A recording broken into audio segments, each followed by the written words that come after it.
Y como anticipamos en la venta, vamos a tomar de puntapié el planteo de Juan Grabois para indagar un poco acerca del sistema agroindustrial de la Argentina, si es posible lo que plantea el dirigente social o no. Para eso primero voy a saludar a mis compañeros que me están todos los días aquí analizando cada uno y en detalle las cosas que suceden en la Argentina. Giselle, buenas noches. Facundo, buenas noches. Nicolás, buenas noches. Y está con nosotros para conocer un poco más, alguien muy experto en el tema, Susana Aparicio, socióloga e investigadora del CONICET. Buenas noches, Susana, gracias por estar aquí. ¿Qué tal? Bueno, en principio gracias algo por general, ¿no? Que es este planteo que realizó en la semana Juan Grabois para partir de ahí y después entrar en esto de si es necesario o no, si funciona el sistema agroindustrial en la Argentina o no y demás. Bueno, en primer lugar, gracias por invitarme. Me parece interesante poder debatir este tipo de cuestiones porque creo que existen muchos preconceptos con respecto a este tema y en la Argentina es un país que especialmente estos preconceptos han prendido mucho y creo que son dos preguntas distintas. Una es, ¿qué es el sistema agroindustrial en la Argentina? Y otra es, ¿qué pasa con la concentración de la tierra? Creo que son dos cuestiones distintas, que pueden tener algún vínculo, pero que en general son distintas. Es decir, en este momento lo que uno encuentra en la Argentina, en la zona núcleo, la zona pampeana, que es la que provee la mayor parte de las exportaciones, es un sistema que no está basado en la propiedad de la tierra, está basado en la propiedad del capital. Y es un sistema en donde se arrienda tierra, lo que se llaman a veces pool de siembra y demás, que concentran mucho capital y arriendan mucha tierra a pequeños y medianos productores, lo que antes llamábamos los chacareros, la clase media agraria, que en general son propietarios de la tierra y no pueden llegar a la escala que llegan los demás.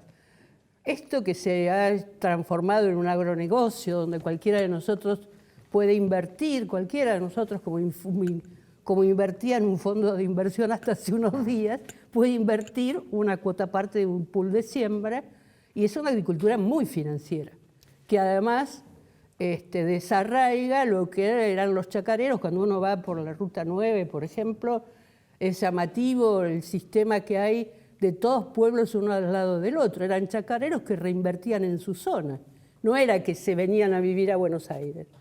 Y por otro lado, lo que hay son grandes capitales que hacen este tipo de cosechas y que hacen en función del mercado de venta que van a tener. Es decir, pueden variar de producción de un año a otro y además salen a hacer este tipo de actividades fuera de la Argentina también, en Paraguay, en Uruguay y demás. Esto que se conoce como el agronegocio es una característica de los últimos años. La característica de la zona pampeana argentina siempre fue el tener una alta población de chacareros que trabajaban con un sistema cooperativo y que exportaban a través de cooperativas. En los años 70 o 60, por ejemplo, la FACA, la Federación de Cooperativas, era una de las principales exportadoras de cereal. Claro. Susana, antes de meternos en la historia, en realidad, ese modelo de negocios que usted describe muy bien sobre lo que ocurre en la Argentina, ¿de alguna manera desacredita las declaraciones de Grabois de la concentración? A ver, son dos cosas distintas, porque lo que no desacredita es que hay una concentración muy alta del capital, pero no de la tierra. La concentración de la tierra, en términos agropecuarios, es muy baja. Miren, los datos del país en el total dan bastante, pero por ejemplo en provincia de Buenos Aires, en las zonas núcleo y demás, dan el 1 o 2% de los productores que tienen el 17% de la tierra. Que son los que tienen más de 5.000 hectáreas. Más de 5.000 hectáreas. Eso es muy bajo. Claro, está totalmente atomizado. No sé si la palabra es atomizado. Es en mediana explotación, ¿no? Es decir, productores medios que están dejando de ser productores. 500.000 hectáreas, digamos. Menos, 300 por ahí, 300, 500, ¿sí? Pero con estos datos que usted nos trae... son los datos del censo agropecuario. 2 minutos uno pone así clic en la computadora y saca el censo agropecuario, tiene más de 5.000. Las provincias patagónicas, en cambio, tienen 98-99% de la tierra en más de 5.000 hectáreas. Santa Cruz es la que más alta, tiene 99, y Río Negro tiene 98, por Pero ahí. porque el modelo de negocios, digamos, totalmente distinto. Ahí no se produce soja, se produce... En ese caso, por ejemplo, producción ovina. Exactamente, esa es la cuestión. Hay una oveja por cada 5 hectáreas. Claro. En cambio, vacas, por ejemplo, hay una vaca por cada media hectárea. Entonces, o depende, a veces hay... No quiero hablar del feedlot porque yo no estoy de acuerdo con este tipo de modelos, pero de cualquier manera creo que hay mucho escrito sobre este tema. A mí lo que me preocupa de hace muchos años, es cuánto hay escrito sobre estas cosas y que se dicen cosas en el aire, pero que además haciendo clic con la... Antes había que leer y comprar un libro y qué sé yo. Ahora uno se clic con la computadora y saca este cuadro, le pone, saque los porcentajes en el Excel, lleva 1 minuto. Yo escuché las declaraciones, agarré así, fui al censo y hice un cuadro que acá están los dibujitos y todo, le puse colores para ver dónde estaban los datos alarmantes, me llevó entre 1 y 2 minutos. Claro. Entonces, no entiendo cómo se dicen estas cosas. Sí hay concentración de la tierra en algunas actividades importantes. Por ejemplo, en forestación hay concentración, en minería hay una importante concentración. Poco vista, además, poco llamada. Digo la minería incluyendo el petróleo, ¿no? Es decir, ahí hay grandes concentraciones. Claro, pero nos vamos, digamos, de la producción agropecuaria. Claro. Nos vamos de la producción agropecuaria, la forestal no. Pero lo que plantea usted es que nadie está hablando de esa hegemonía. Todos hablan de la agroindustrial. Claro, en la agroindustrial por ahí encontrás hay explotaciones grandes, pero son en general en términos de tenencia de la tierra, no en términos de concentración del capital. En términos de concentración del capital hay 5 o 6 empresas que hacen agricultura que son muy grandes. Pero en términos de concentración de la tierra, las empresas más grandes que tienen muchos animales, tienen 50, 100.000 vacas, son empresas que pudieron sostener todo eso durante la década que se disminuyó 10 millones, porque tenían espalda para hacerlo. Son grandes grupos económicos y no vienen del sector agrario. Y de todos modos no tienen una alta concentración. Tienen bastante, estudios pero que muestran que los 80 más grandes solo producen menos del 10% del ganado. Sí, claro. Bueno, lo que pasa es que como las explotaciones están en distintas provincias, a veces es difícil saber eso. Pero la ventaja que hay con esto, y gracias a Internet, es que uno agarra cualquiera de los grandes grupos económicos, entra a Internet a la página de la empresa y con total libertad le dicen cuántas hectáreas tienen. Entren a Citrícola San Miguel y se van a encontrar con que Citrícola San Miguel dice que ellos tienen un paño, que es el más grande del mundo, de limón, de 2.500 hectáreas y otro de 2.500 hectáreas cerca del otro. Ahí tenemos una concentración alta. Ahora, esa es una empresa agroindustrial clarísima. Claro. Y además, Citrícola San Miguel, uno saca así los limones en los supermercados de Roma con el papelito de Citrícola San Miguel, con un empaque carísimo. Y es una exportación fundamental en Tucumán en este momento. Claro. Y no podemos decir que son los terratenientes pampeanos, porque detrás de esto hay una cuestión que yo el otro día en una charla que me entrevistaron por radio, yo decía, hay algunos libros que son fáciles de leer, como por ejemplo Memorias de un imprescindible, que es un diálogo con Horacio Giberti, el ministro de Agricultura del 73 y 74, que se puede leer tranquilamente. Se puede leer en el colectivo. Es un libro absolutamente ameno. Está muy bien escrito, es un periodista que le hace preguntas. Uno puede leer una pregunta y después leer otra. ¿Y qué cuenta? Él cuenta Él tiene uno de los mejores libros sobre la historia de la ganadería, tomando desde la colonia hasta nuestros días, ¿no? Y además fue economista de la sociedad rural, fue ministro de Agricultura del 73 y 74, es decir, que no se lo puede tildar de haber sido de los gobiernos conservadores de la década infame, era un tipo de SG. Y él lo que cuenta, por ejemplo, es que las burguesías agrarias en la Argentina son desde 1860 y que la sociedad rural, por ejemplo, su primera actividad, y que esto en los libros de historia está, fue una exposición de maquinaria agrícola. Entonces uno no puede seguir con esta cosa que viene de la inocencia, no sé de dónde viene. La verdad que yo a veces me pregunto de dónde vienen estos mitos, porque con el tema agrario habría que hacer unas cuantas lavadas de cabeza con el debería estar informado, ¿no? Porque entonces aparece como un ignorante. Yo trato de hablar de los temas que conozco. Esperaría que todo el mundo hiciera eso. Cuando uno habla de un tema tiene que investigar. Yo no sé, yo creo que hay ahí cuestiones que se dicen con liviandad, pero la política a veces tiene esas cosas. ¿Cuántas veces te dicen que tenés que tragarte un sapo y que las palabras crean políticas? Me gustaría que avancemos un poco en el tema para poder hacer foco y análisis en todo lo que es el sistema agroindustrial en la Argentina, Nico, y también en el resto del mundo. Sí, bueno, hay un dato histórico que no es menor. En 1855 Sarmiento publica un libro enamorado del modelo norteamericano, de un modelo norteamericano que empezaba a forjarse, que no es exactamente el mismo que rige hoy. Recién la escuchaba a nuestra invitada y hablaba del modelo de grandes extensiones para otro tipo de explotación. Bueno, en Estados Unidos los grandes terratenientes son familias como la Irving o la Malone, que en realidad se dedican más a la extracción de petróleo, Claro, acá de gas. Acá también. Y después los máximos terratenientes del sector agropecuario son rancheros de vacas y abiertos al público. El sector agrario, lo que tiene que ver con la producción de granos y cultivos y hortalizas, todavía conserva el modelo de los farmers. Ese modelo claro. que a Sarmiento lo enamoró y lo quiso hacer acá, y cuando visitó Chivilcoy, antes de asumir la presidencia, dijo: voy a hacer 100 Chivilcoys más, y empezó con el sistema de fomento de las colonias. Después se fue perdiendo en el camino, no sabemos bien qué fue lo que pasó. No se perdió tanto. No. Ah, bueno, entonces ahora nos lo va a poder explicar. Hay dos películas, ¿no? Porque a mí me gusta por ahí que estamos ante un público televisivo que no tiene por qué ponerse a leer cosas muy eruditas. Bueno, Los Ingalls son un farmer. Sí. Testigo en Peligro también son un farmer muy especial porque tiene que ver con una cuestión religiosa. Pero lo que sí es claro que en Estados Unidos las colonias del este, que eran las colonias del té, son las que ganan la guerra de secesión en contra de la zona más atrasada del latifundio esclavista, algodonero, que nosotros en la historia argentina no tenemos eso. Y gana un sistema que es un sistema de farmer.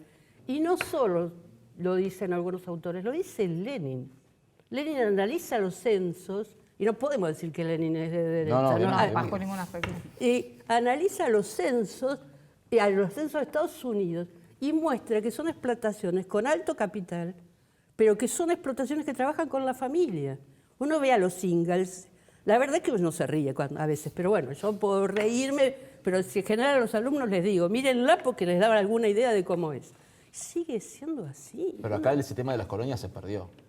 Más o menos, se están perdiendo con el agronegocio, pero yo lo vi, hace 30 años, cuando uno va y ve toda la Ruta 9 y ve todos los pueblos uno al lado del otro y el tipo de industrias pequeñas que ha habido, que son típicas del excedente agropecuario pequeño, por ejemplo, toda la industria del jean, toda la industria de zapatillas, la industria de pelotas en Belleville, hay una industria de raquetas en no me acuerdo qué lugar, después en otro hay de tractores. Ojo, yo de pampeana no sé nada, mi especialidad es fuera de la pampeana, pero claro, no soy tan burra y leo. Pero Susana, bueno. en ese sentido, el debate que abre Grabois un poco permite analizar si existe un problema en el modelo de negocios que se aplica hoy en la Argentina. Sí, claro que sí que permite. ¿Y cuál es ese problema? Yo creo que el problema mayor es este problema de la alta modelo financiero del agronegocio, pero que no tiene que ver con la tenencia de la tierra, sino con un modelo que es absolutamente de cortoplacista, porque vos cuando tenés un sistema financiero,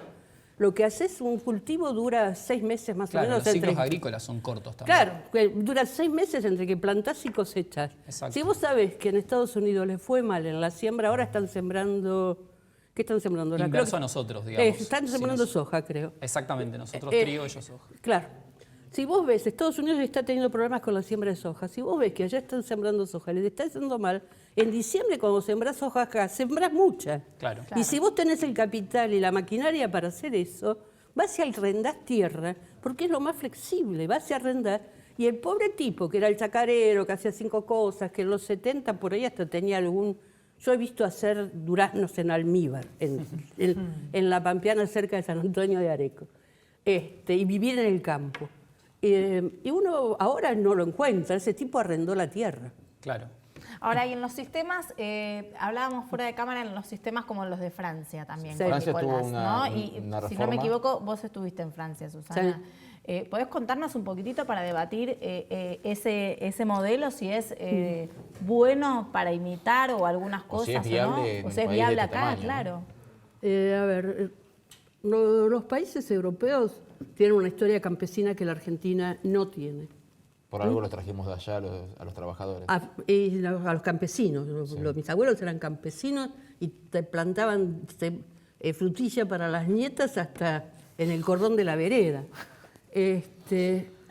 Y hacían los ravioles con... Mi abuela tenía conejos y tenía una casita de 20 metros cuadrados en el Tenemos bronce. hambre Bueno, hasta está. ahora. Y yo creo que en Europa hay dos cuestiones. Una viene de un mundo campesino con exceso de población y otra tuvieron dos guerras. Y tener el territorio vacío les significó una fácil ocupación. Y allí donde el territorio estaba más ocupado, como en el caso de Francia, uno ve que los campesinos fueron los que tuvieron más resistencia y los que mejor pudieron ocultarse para resistir a la invasión. De eso hay 800.000 películas, ¿no? No se necesita Claro. leer ningún libro largo. Con ver alguna de las películas y prestar atención a eso, esa y la otra, la de las 3 ciclos de Rouge, Blanche y no me acuerdo qué, que también muestra un campesino, que es Gerard Depardieu, que hace vino patero. Eso muestra un sistema campesino. Francia tuvo una política de industrialización complementaria con la agricultura. Todo el sistema crediticio está armado, ojo que grandes explotaciones también, pero mantuvo tiene una política de mantener la gente en el espacio territorial. Yo estuve en el año 85, 3 meses, recorriendo la agricultura francesa. A mí me impactaba que había teléfono público, hasta en el lugar más desértico que a uno se le ocurra. Yo sacaba los francos y tocaba el coso y llamaba a mi casa, lo cual me tenía absolutamente maravillada. Llegaba había agua corriente en todas partes. Hay una infraestructura territorial enorme. Ahora, perdón, Susana, entonces vos decís que en realidad eso, más que un negocio, en realidad son las políticas públicas, Por las supuesto. políticas del Estado que hacen que florezca el Claro. negocio. Y además de eso, que permite que la gente se quede, porque si vos tenés, además las cuestiones de tierra se arreglan en el municipio, y además la gente participa en el municipio, y en los créditos, por ejemplo, hay formas de organización de la producción que incluyen que uno de los miembros que trabaja tenga la representación institucional, entonces que vaya al municipio, que esté en las reuniones por arreglo fundiario en la zona. En Dinamarca no se vende una tierra si no participa, te digo un caso familiar, nadie de los hijos se quiso quedar con la tierra de una granja. Bueno, se vendió. Mi sobrina, que es bastante académica y su marido también, mi sobrina me llamó contenta para decirme que se había vendido un vecino la granja del padre cuando murió porque quedaba en alguien del pueblo. Me llamó de Estados Unidos para decirme eso. Entonces vos escuchás eso y decís, hay un sentimiento, hay una ideología de defender su territorio, de defender la granja, y hay un respeto del Estado por esto, que hay seguridad social, hay montones de cosas para el chacarero. Ahora, bueno, entonces no hay concentración de tierra. No, yo no digo que no haya. Hay concentración de No. tierra, pero no es el problema del agro argentino. Claro. Es decir, ¿Cuál es sería, un problema entonces, de la Argentina, a eso pero no. voy? Pues, ¿Qué vos tenés- reforma habría que hacer entonces? Agraria? yo creo que más que nada hay que tener algún sistema que fomente. Yo soy partidaria en general de las políticas que estimulan algo y no de las políticas que combaten permanentemente. Yo creo que tiene que haber créditos y formas asociativas legales que no tengan el corsé que tienen las formas argentinas. Vos tenés una SRL o hacerte cargo si matás un perro que es de raza con un tractor, pero te hacen un juicio y lo pagás como si fuera Messi. Entonces, en serio, le rompes una pierna a alguien Que son accidentes que suceden. pero permanentemente, vos te caes con un tronco en el campo y jugás al fútbol. Y ahora dicen que sos Messi y pagás un dineral. No tenés plata, te rematan todo. Entonces, no hay formas, y esto existe en el mundo. Es decir, no hay formas legales que tengan formatos que sean apropiados para pequeños productores. Tampoco lo hay para las formas de trabajo. Es decir, yo creo que la ley de trabajo agrario está bien y no la ley de trabajo de asalariados agrarios. Creo que la ley de trabajo agrario permitiría cubrir y una empresa no tendría que tener 5 formas de liquidar un sueldo, porque eso es contraproducente. Pero me parece que, y formas locales, es decir, vos fomentás democracia local con esto que te digo, porque si las cosas se resuelven en un municipio chiquito y la gente tiene que participar, vos nombrás representantes para que participe. Y el Consejo Local tiene un control directo de la población. Esto fomenta la democracia local, enormemente. ¿Y en la Argentina nunca se dieron políticas así? Y yo te diría que coordinadas no. Que haya una coordinación de políticas no. En los 70 la moda y la cosa más progresista era el crédito supervisado, que permitiera que una familia chacarera pudiera tener una producción que diera de comer a toda la familia y diera ingreso a toda la familia. La crisis del 73, fundamentalmente en el mundo, llevó a que haya un cambio en la lógica, ¿no? Y entonces empezó a aparecer ya formas más extensivas de trabajo. La dictadura decretó una cosa que era una legislación que favorecía la extensión grande, porque favorecía la inversión en tierras libres de mejoras. Y eso fue complicado, generó un crecimiento de grandes explotaciones en su momento. Y en el regreso de la democracia hasta hoy, ¿no hubo políticas para todas poder sueltas. Desarrollar y que le dé Todas las sueltas. divisas para todos los argentinos en Estás realidad? juntando dos cosas difíciles de juntar. Creo que una cosa es que este tipo de productor pueda abastecer localmente y otra cosa es que el monto de exportación indispensable para favorecer la compra de insumos industriales. Ahí tenés dos problemas distintos, pero vos podrías perfectamente... Ha habido, en la época de Alfonsín, y actualmente sigue estando, se crea un programa que es con agricultura orgánica, que era el ProHuerta, que es para favorecer la autosubsistencia familiar con agricultura orgánica. Y es de zona periurbana y después pasa al INTA, en el 88, por ahí pasa al INTA. En el 88 también se crea en el INTA un programa para pequeños productores, pero son sobre todo fuera de la zona pampeana. Son más parecidos a los campesinos. Y en la época de Felipe Solá se crean dos programas, que era uno, el Programa Social Agropecuario, que trabajó con campesinos y con formas de representación por ser solo campesino, no a través de terciarizar, sino directamente que participaban en la distribución de fondos y demás. Fue un programa realmente muy bueno. Cambio Rural también, que se hizo en INTA, ese tenía un crédito que provenía del Estado y generaba un fondo rotatorio. Cambio Rural en agricultura lo hacía el INTA, pero en agricultura se hacía el estudio del sistema de créditos para que el Banco Nación los diera como pequeña y mediana empresa. Simultáneamente con eso se aceptaron todas las formas de transgénicos posibles en el sistema de semillas, que favoreció al desarrollo de este modelo de negocios financiero. Claro. Así que hay, pero tampoco fue acompañado por un desarrollo territorial, es decir, el Ministerio del Interior nos generó comunas pequeñas donde hubiera representación de la gente y trabajo descentralizado. Necesitas una política más ensamblada. Absolutamente ensamblada. Y creo que eso es un desafío que tenemos los argentinos. Y me gustaría poder convencerlo a Grabois de que eso es posible. Y me gustaría convencerlos a muchos otros, que desde un lado y del otro dicen cada cosa que yo a veces miro y digo, no puede ser. Yo no sé, ¿viste? Claro. Como no leen los manuales, ¿viste? Bueno, Susana, muchas gracias por No, por compartir nada, me tus ha encantado conocimientos. Y vamos a seguir indagando seguramente en el tema. A mí me parece que estos temas hay que discutirlos mucho porque hay una cantidad de preconceptos enormes. Claro.